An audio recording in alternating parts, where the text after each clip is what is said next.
Um, so this is an interview for Echoes of Memphis with Marcela, Pinella, and the interviewers are Dr. Charles Hughes and Molly Whitehorn. And the date is February 6th, 2013. Okay, so for the record, could you please state your name? Marcela Pinella. If you don't mind telling us, can you tell us what year you were born? I was born in 1981. Okay. Can you tell me a little bit about your childhood in Colombia? A little bit about my childhood. It was filled with music. Most of my family, there are musicians. My dad is a singer and a guitarist, and my mom is a dancer. She used to dance ballet. Mm-hmm. So I grew up surrounded by that. Grew up there. I lived there until I was 16. And yeah, my life was just surrounded by music. When did you first start performing?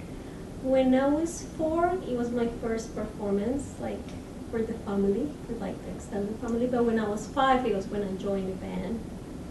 When I was 5, it was a traditional Spanish music band. I don't know, it's called Tuna in Spanish, and it's the one that has like big caves, and they play with the tambourine and the guitars and all that Spanish music. Okay, cool. So in 1998 is when you first went on an 8-month tour of Southeast Asia with Tropicana, right? Yeah, 97. 97? I think it was like 97, the end of 97. Okay. So how was your style influenced there? How was, like, where I get influences? Yeah, from Asia. Where did you get, or how was your style Asia. influenced? Let's see. Well, in Asia I discovered jazz. Okay. Like that was a big, that kind of divided my career before and after when I fell in love with jazz. And that happened there in Malaysia. So it was not very influenced by the traditional rhythms from Malaysia, but as much as it was by jazz and by this other movement that was forming there, this world music movement. Okay. That's what happened in Malaysia. Okay, so in 2007 is when you moved to Singapore, right?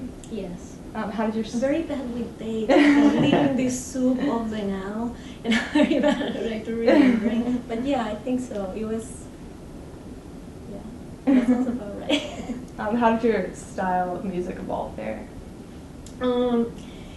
There I became more of like a solo artist, because I've always been a singer, but I was always part of a band or doing background vocals for an artist, or So there I became a solo artist, because where my career started, and I started writing more songs. I used to write when I was very young, and then since we weren't doing anything with the music, I stopped writing. Mm-hmm. So in Singapore I started writing again, and I started doing my own band. I became Marcela Pinella.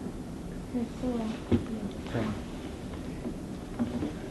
What the musicians that you met in Asia who were playing jazz, were they Asian musicians, or were they from elsewhere in the world? They were from different places. I met Steve Thornton there, who used to play with Miles Davis. He's a percussionist. He's from New York.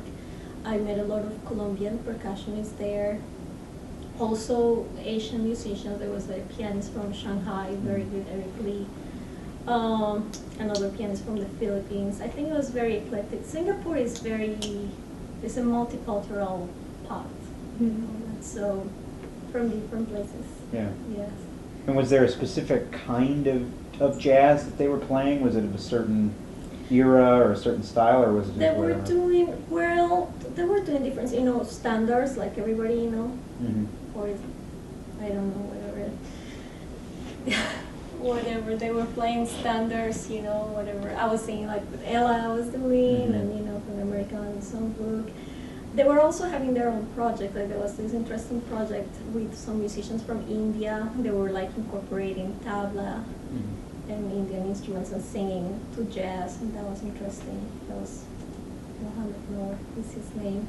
So it's different. I think it varies. I think it was a mixture of both. Yeah, the new projects that everybody had, and then we all played standards, at the same time. And I would assume jazz was popular. Was it like It where a is lot of more people popular than here. Yeah. Yes, it is more popular, and people appreciate it more. Mm-hmm. Like they appreciate that form of art, that expression. So there are a lot of places that have jazz plays. I used to sing there almost every day. There was something to do, you know, just happy hours of singing jazz for an hour here with the guitarist, or, you know, there was a lot of things to do with jazz there.